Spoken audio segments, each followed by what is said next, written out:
Okay Anushma. നിങ്ങൾ എല്ലാവരും കൂടെ ചേർന്ന് ബഹുമാന്യനായ നമ്മുടെ പ്രതീഷ് അവരെ പ്രഷീദ് അവരെ കുറ്റപ്പെടുത്തരുത്. എൻ്റെ ഒരു അഭിപ്രായം, അദ്ദേഹം പറഞ്ഞ ഒരു കാര്യം കറക്റ്റാണ്. താലൂക്ക് ആശുപത്രിയിൽ ഡോക്ടർമാരുണ്ട്, അവിടെ ബോർഡുണ്ട്. അല്ലാതെ താലൂക്ക് ആശുപത്രിയിൽ നാളിതുവരെ മലയങ്കീഴ് ഹോസ്പിറ്റലിൽ നിങ്ങൾ ആരെങ്കിലും ഒന്ന് പോയി നോക്കണം. അവിടെ ആവശ്യമായിട്ടുള്ള ഉപകരണ സാമഗ്രികൾ എന്തെങ്കിലും ഉണ്ടോ? അവിടെ എന്ത് സൗകര്യമാണുള്ളത്? ഈ ഇലക്ഷനോടനുബന്ധിച്ച് നടക്കുന്ന ഉദ്ഘാടന മാമാങ്കങ്ങൾ, ഞാൻ നേരത്തെ പറഞ്ഞ സ്റ്റേറ്റ്മെന്റിൽ ഉറച്ചു നിൽക്കുന്നു. ബഹുമാന്യനായ BJP പ്രതിനിധി പറഞ്ഞതിനോട് ഞാൻ വളരെ ബഹുമാനത്തോടെ പറയുന്നു. അദ്ദേഹം പറഞ്ഞു, സമ്മതിച്ചു കഴിഞ്ഞു.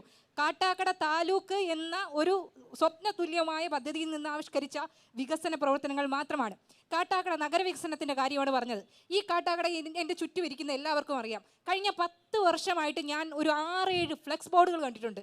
100 കോടി അനുവദിച്ചു കാട്ടാക്കട നഗരവികസനം. എനിക്ക് തോന്നുന്നു ശക്തൻ സാറ് MLA ആയിരിക്കുമ്പോൾ അന്ന് വെള്ളറട കളിയിക്കവള പാതയുമായി ബന്ധപ്പെട്ട് കാട്ടാക്കട നഗരവികസനം ഉൾപ്പെടുത്തി 100 കോടി രൂപ അനുവദിച്ചതാണ്. അതിനുശേഷം ഓരോ ബഡ്ജറ്റ് വരുമ്പോഴും ഞാൻ ബോർഡ് ഇവിടെ കണ്ടിട്ടുണ്ട്. ദയവ് ചെയ്ത് ക്ഷമിക്കൂ, താങ്കൾ ഇങ്ങനെ വികാരപരമായിട്ട് സംസാരിക്കല്ലേ. താങ്കൾക്ക് ഈ ഒരു കാര്യം ചോദിക്കട്ടെ, ഇവിടെ ഈ പറഞ്ഞ പല സ്ഥലങ്ങളിലും സ്വാഭാവികമായിട്ടും ക്യാപ്സൂൾ ഇവർക്ക് ഈ ആശയം കൊണ്ട് നേരിടാൻ സാധ്യമല്ല. അപ്പൊ സ്വാഭാവികമായിട്ട് കൂക്കി വിളിക്കുക, ഈ അസഭ്യം പറയുക, ഇതവരുടെ ജന്മന ഉള്ള കാര്യമാണ്. അതിന് ഞാൻ അവരെ കുറ്റപ്പെടുത്തുന്നില്ല. അവരുടെ കഴിവ് തന്നെയാണ്. അതിനെ അത് താങ്കളുടെ അത് വൈകാരികമായ പ്രകടനം കണ്ടപ്പോൾ മനസ്സിലായി. ഇതിനിടയിൽ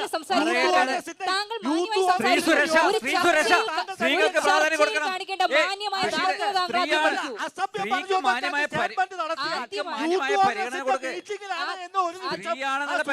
ചർച്ചയിൽ പാലിക്കേണ്ട സാമാന്യ മര്യാദയെങ്കിലും താങ്കൾ ആദ്യം പഠിക്കൂ.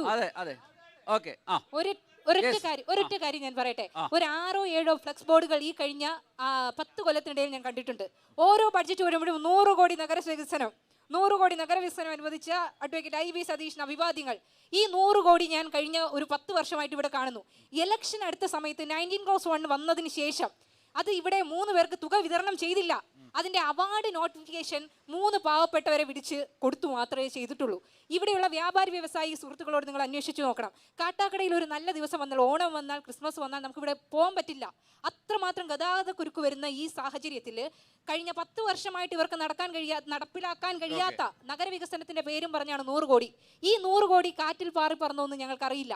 അതിലുപരി വേറൊരു കാര്യം കൂടെ അദ്ദേഹം പറഞ്ഞു, കണ്ടല സ്കൂളിന്റെ കാര്യം. കണ്ടല സ്കൂളിന്റെ ആർച്ച് ഇടിഞ്ഞു വീണ കഥ പത്രങ്ങളിലെല്ലാം മാധ്യമങ്ങളിലെല്ലാം വന്ന കാര്യമാണ്. അതവിടെ നിൽക്കട്ടെ.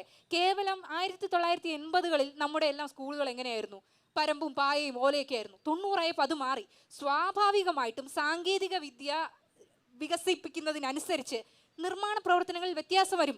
ഇവിടെ കാട്ടാക്കട IV സതീഷ് MLA കുറെ കെട്ടിടങ്ങൾ നിർമ്മാണം ചെയ്തു വെച്ചിരിക്കുന്നത് അദ്ദേഹത്തിന്റെ പോക്കറ്റ് ഉയർപ്പിക്കാൻ മാത്രമാണെന്ന് ഏതൊരു അരിയാഹാരം കഴിക്കുന്ന ആൾക്ക് മനസ്സിലാവുന്ന കാര്യമാണ്. അല്ല, അതിൽ കൂടുതൽ വികസനമൊന്നുമില്ല. 1950കളിലെ സ്കൂളുകൾ 90 ആയപ്പോൾ സ്വാഭാവികമായിട്ട് സാങ്കേതിക വിദ്യ ഡെവലപ്പ് ആവുന്നതനുസരിച്ച് മാറി. 2020 ആയപ്പോൾ മാറി. ധനമന്ത്രിയായിരിക്കുമ്പോ അദ്ദേഹം വലിയൊരു പ്രഖ്യാപനം നടത്തിയിരുന്നു. എല്ലാ വീടുകളിലും സൗജന്യമായിട്ട് ലാപ്ടോപ്പ് കൊടുക്കുന്നു. ഈ കാട്ടാക്കട സ്കൂളിലുള്ള കുട്ടികൾക്കെങ്കിലും ലാപ്ടോപ്പ് കിട്ടിയോ? കാട്ടാക്കടയിൽ നിങ്ങളൊന്ന് അന്വേഷിക്കണം. കാട്ടാക്കട സ്കൂളുകൾ സ്വപ്നതുല്യമായി അദ്ദേഹം പറയുന്നു ഈ ലിഫ്റ്റ് ഒക്കെ വെച്ചിട്ടുള്ള സ്കൂളുകളാണ് ഇവിടെ നടപ്പിലാക്കുന്നതാണ്. എന്തു പറഞ്ഞിരുന്നാലും പൊതുവിദ്യാഭ്യാസ മേഖല എത്രത്തോളം തകർന്നു തരിപ്പണമായിരിക്കുന്നു എന്നതിന്റെ ഏറ്റവും വലിയ ഉദാഹരണമാണ് ഇവിടെ വളർന്നു പൊന്തിക്കൊണ്ടിരിക്കുന്ന നോൺ എയ്ഡഡ് സ്കൂളുകൾ, സെൽഫ് ഫിനാൻസിങ് സ്കൂളുകൾ. അത് ഏറ്റവും കൂടുതൽ CBSE സ്കൂളുകളുള്ള കാട്ടാക്കടയാണ്. പൊതുവിദ്യാഭ്യാസ വകുപ്പ് ഏറ്റവും അധികം പ്രശസ്തമായി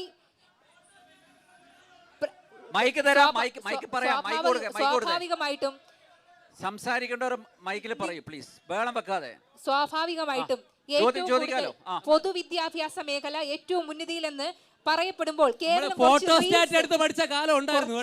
കുറച്ച് റീൽസുകൾ ഇട്ടുകൊണ്ട് വികസന പ്രവർത്തനമാകില്ല. ഇവിടെ സംഭവിക്കുന്നത് സർക്കാരിന്റെ പദ്ധതി. ഞാൻ ഒരൊറ്റ ചോദ്യമേ ചോദിക്കുന്നു. പറയുന്നത് കേൾക്കൂ. ഞാൻ ഒരൊറ്റ കാര്യം ചോദിക്കുന്നുള്ളൂ. ഇവിടെ കാട്ടാക്കട നടക്കുന്ന കാര്യം, ഗവൺമെന്റിന്റെ പദ്ധതികൾ അതേപടി കോപ്പി എടുക്കുന്നു, ഒരു പേരിടുന്നു. ഉദാഹരണത്തിന് പറയുന്നത് എക്സൈസിന്റെ ഒരു പരിപാടി, ലഹരി വിരുദ്ധ പരിപാടി അവരുടെ അജണ്ടയാണ്. ആ പദ്ധതിയെ MLA-യുടേതാക്കി മാറ്റുന്നു. ഒരു പെട്ടിക്കട ഉദ്ഘാടനം ചെയ്ത് അത് MLA-യുടേതാക്കി മാറ്റുന്നു. ഗവൺമെന്റിന്റെ സ്വാഭാവികമായ പദ്ധതികൾ ഒരു പേരിട്ട് MLA-യുടേതാക്കി മാറ്റുകയല്ലാതെ അദ്ദേഹത്തിന്റെ പേരിൽ തറക്കല്ലിട്ട് പൂർത്തീകരിച്ച ഒരു പദ്ധതി കാട്ടാക്കട നിയോജക മണ്ഡലത്തിൽ കാണിക്കാൻ സാധിക്കുമോ എന്ന് അദ്ദേഹം പറയട്ടെ. ഏതായാലും വികസനത്തിൽ തന്നെ നിൽക്കുകയാണ് നമ്മുടെ ഈ ജനസഭയിലെ പ്രധാനപ്പെട്ട ചർച്ചാ വിഷയം. ഞാൻ ആമുഖത്തിൽ പറഞ്ഞതുപോലെ വികസനം എന്ന് പറയുന്നത് ഒരു സ്കൂളിന് പുതുതായിട്ട് കെട്ടിടം നിർമ്മിക്കുന്നതോ അല്ലെങ്കിൽ ഒരു ആശുപത്രിക്ക് പുതുതായിട്ട് കെട്ടിടം നിർമ്മിക്കുന്നതോ അല്ല.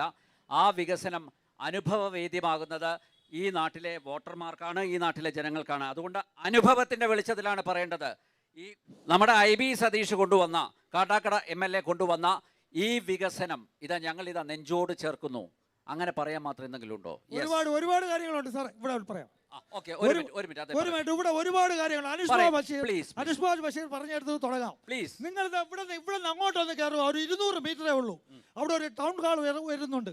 ബഹുമാനപ്പെട്ട ഇവിടെ യശശരീരനായ പൊന്നറ ശ്രീധരന്റെ പേരിലുള്ള ഒരു ടൗൺ ഹാൾ ഉടനുണ്ട്. എപ്പോ തുടങ്ങിയതാ ഇതിന്റെ നിർമ്മാണ പ്രവർത്തനം? എപ്പോ തുടങ്ങിയെന്ന് പറഞ്ഞാൽ ഇപ്പോ ഒരു വർഷത്തിന് മുകളിലായി. നിങ്ങൾ സാറിന് വേണമെങ്കിൽ അവിടെ പോയി നോക്കാം. ഒരു വർഷത്തിന് അനിൽ നമ്പിയാർക്ക് അവിടെ പോയി നോക്കാം. ശരി, ഒരു വർഷം കുട്ടികളായി ടൗൺ ഹാൾ. അപ്പൊ ഇത്രയും കാലമായിട്ട് ഒരു ടൗൺ ഹാൾ ഇല്ലായിരുന്നു. ടൗൺ ഹാൾ ഇല്ല, കാട്ടാക്കട താലൂക്ക് ഇല്ലായിരുന്നു.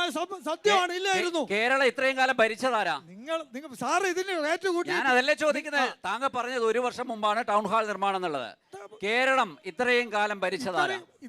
എന്തുകൊണ്ട് കാട്ടാക്കട പോലുള്ള ഒരു പ്രദേശത്ത് ഒരു ടൗൺ ഹാൾ ഇല്ലാതെ? ടൗൺ ഹാൾ മാത്രമാണ് വികസനം. ടൗൺ ഹാൾ പറഞ്ഞുകൊണ്ട് ഞാൻ ചോദിച്ചതേ ഉള്ളൂ. PW റെസ്റ്റ് ഹൗസ് ഉദ്ഘാടനം ചെയ്തിട്ട് എത്ര ദിവസമായി? നിങ്ങൾ സാറിനോട് അന്വേഷിച്ച് നോക്കാം. ഇവിടെ നിന്ന് അങ്ങോട്ട് പോയ ചൂണ്ടുമല അനുഷ്ബാ ബഷീർ താമസിക്കുന്നതിന് തൊട്ടു മുകളിലാണ് കുളത്തോട്ടുമലയിൽ PW റെസ്റ്റ് ഹൗസ് ഉദ്ഘാടനം ചെയ്തിട്ട്.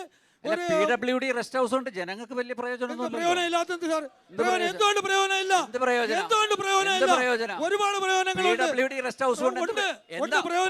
ഒരു പ്രയോജനം പറഞ്ഞേ. ഇവിടെയുള്ള നാട്ടുകാർക്ക് ആർക്കെങ്കിലും അവിടെ കയറി അവിടെ താമസിക്കാൻ പറ്റുമോ? അവിടെ താമസിക്കാൻ പറ്റുമോ? നിങ്ങൾ ഒരു minute. Town hall PWD rest house. Okay, yes.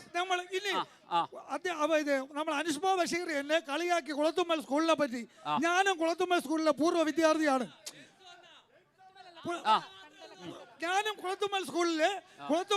പൂർവ്വ വിദ്യാർത്ഥിയാണ്. അന്ന് ഞങ്ങൾ പഠിക്കുന്ന സമയത്ത് റോഡിന്റെ സൈഡിൽ നിന്ന് വെളിയിലോട്ട് നോക്കുമ്പോൾ ഈ റോഡിൽ കൂടെ ആളുകൾ പോകും. ഞങ്ങളെ ബന്ധുക്കളും നാട്ടുകാരൊക്കെ നടന്നു പോണ ഒരു കാലഘട്ടം ഉണ്ടായിരുന്നു. അവിടെ നിന്നാണ് ഇന്ന് ഈ വികസനം നടന്നത്.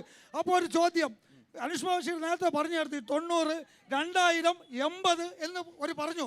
ഞാൻ ചോദിക്കട്ടെ, താങ്കളുടെ നരേന്ദ്രമോദി ഭരിച്ചിരുന്ന ഉത്തർപ്രദേശിൽ സ്കൂളിൽ നിന്ന് താങ്കൾ കണ്ടിട്ടുണ്ടോ? ഗുജറാത്ത്. ഇപ്പം ഭരിക്കുന്ന നിങ്ങൾ അത് യോഗി ഭരിക്കുന്ന ഉത്തർപ്രദേശ്. അവിടെ നിങ്ങൾ ഏതെങ്കിലും ഒരു സ്കൂളിൽ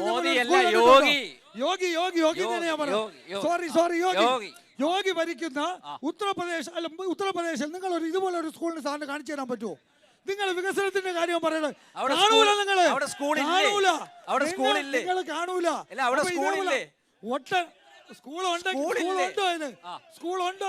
അങ്ങനെയാണ് ഒരു കാര്യം ചോദിച്ചോട്ടെ. ഉത്തർപ്രദേശിന്റെ വികസനം പഠിക്കാൻ ഇവിടുന്ന് കുറെ പേര് പോയിരുന്നല്ലോ. ഇവിടെ ആരും പോയിട്ടില്ല. ഞാൻ കാണിച്ചു തരാം. ഇവിടുന്ന് പോയല്ലോ. യുപിയുടെ വികസനം പഠിക്കാൻ വേണ്ടി പോയിട്ടുണ്ടല്ലോ. പിന്നെ എന്തിനാ പോയത്? സ്കൂളില്ലാത്ത ഒരു സംസ്ഥാനത്ത് എന്ത് വികസനം പഠിക്കാനാ പോയത്? ഒരു ഉദ്ഘാടനത്തിന് നമ്മളെ ആശുപത്രി ഉദ്ഘാടനത്തിന്റെ കാര്യം ഇവിടെ സൂചിപ്പിച്ചു. ആശുപത്രി ഉദ്ഘാടനം കഴിഞ്ഞാൽ ഇന്ന് ഉദ്ഘാടനം ചെയ്യാൻ നാളെ 10-25 ഡോക്ടർമാർ അവിടെ നിരന്നിരിക്കും. ഡോക്ടർമാർ അവിടെ ഉള്ള ആ കണക്ക് നമ്മൾ ബഷീർ പറഞ്ഞത് എത്ര ഡോക്ടർ ഓരോ സെക്ഷനായിട്ട് ഉദ്ഘാടനം ചെയ്തു വരികയാണ്. ശിശു എപ്പോ വരും ഡോക്ടർമാർ? അതൊക്കെ വരും. നേരത്തെ തന്നെ അവിടെ 3-4 ഡോക്ടർമാർ ഉണ്ടായിരുന്ന പഴയ കെട്ടിടം പോലും അവരുണ്ട്. നിങ്ങൾ ചുമ്മാ താങ്കൾ BJPയെ സഹായിക്കാൻ വേണ്ടി ചർച്ച ചെയ്യരുത്. നിഷ്പക്ഷമായി ചർച്ച ചെയ്യുക. ഡോക്ടർമാർ എപ്പോ വരും എന്നുള്ളത് BJPയെ സഹായിക്കാനുള്ള ചോദ്യമാണോ? ഡോക്ടർമാർ എപ്പോ വരും? അതാണ് എന്റെ ചോദ്യം. എപ്പോ വരും? ഉറപ്പ് വല്ലതും കിട്ടിയോ? നിങ്ങൾ പോണ പോക്കിൽ ഒന്ന് കയറി നോക്കിയിട്ട് പോണം. പോണ പോക്കിൽ നിങ്ങൾ മലയക്കീഴ് വഴിയാണ് പോണത്. ഇപ്പൊ പോയാൽ എത്ര ഡോക്ടർ ഉണ്ടാവോ? ശരി, ചോദ്യമുണ്ടോ? ഇനി ചോദ്യമുണ്ട്. ഈ എഴുത്താവൂർ ചന്ദ്രൻ സാബ് നമ്മളെ പഴയ സഖാവാണ്. ഞാനൊക്കെ SFI DYFI പ്രവർത്തിച്ചുകൊണ്ടിരുന്നപ്പോൾ അദ്ദേഹം CPM-ന്റെ നേതാവായിരുന്നു. പഞ്ചായത്ത് പ്രസിഡന്റ് ആക്കാത്തതുകൊണ്ട് നമ്മളെ പാർട്ടിയിൽ നിന്ന് മാറി അപ്പുറത്ത് കാല് മാറി. നിങ്ങൾ BJP ചേർന്നു. അദ്ദേഹം ഇവിടെ നമ്മളെ ഈ കൃഷ്ണദാസിന്റെ കാര്യം പറഞ്ഞു. കൃഷ്ണദാസ് ഇവിടെ എന്തൊക്കെയോ ചെയ്തു. കൃഷ്ണദാസ് 5 കൊല്ലത്തിനിടയ്ക്ക് 2 തവണ ഇവിടെ വന്നു. അവിടെ ഒരു വീടെടുത്ത് താമസിക്കും, മൊളിയൂർ. ഇപ്പൊ എവിടെയാണെന്ന് അറിഞ്ഞൂടാ. ദേശാടന കിളി തന്നെയാണ്. ദേശാടന കിളി ആ വീട്ടിന്റെ വാടക കൊടുത്തിട്ടുണ്ടോ? വീട്ടിന്റെ വാടക കൊടുത്തിട്ടുണ്ടോ? സംശയമാണ്. കേരളമല്ലേ ഇത്? നുഴഞ്ഞു കയറ്റമൊന്നും അല്ലല്ലോ. എന്നിട്ട് ഇനി ഒരു മിനിറ്റ് ബംഗ്ലാദേശിൽ നിന്ന് വരുന്ന പോലെ അല്ലല്ലോ. അദ്ദേഹം തലശ്ശേരിക്കാരനാണ്. തലശ്ശേരിയിൽ നിന്ന് കാട്ടാക്കടയിലേക്ക് വന്നു. അദ്ദേഹത്തിന്റെ ഫേസ്ബുക്ക് നിങ്ങൾ എടുത്ത് നോക്കണം. നിങ്ങൾ എടുത്ത് നോക്കണം. സാറിന് പരിശോധിക്കാം. ലൈവ് ഇൻ കാട്ടാക്കട പോട്ട്. അതിന്റെ താഴെ വീണ്ടും എഴുതിയിട്ടുണ്ട്. ഇത്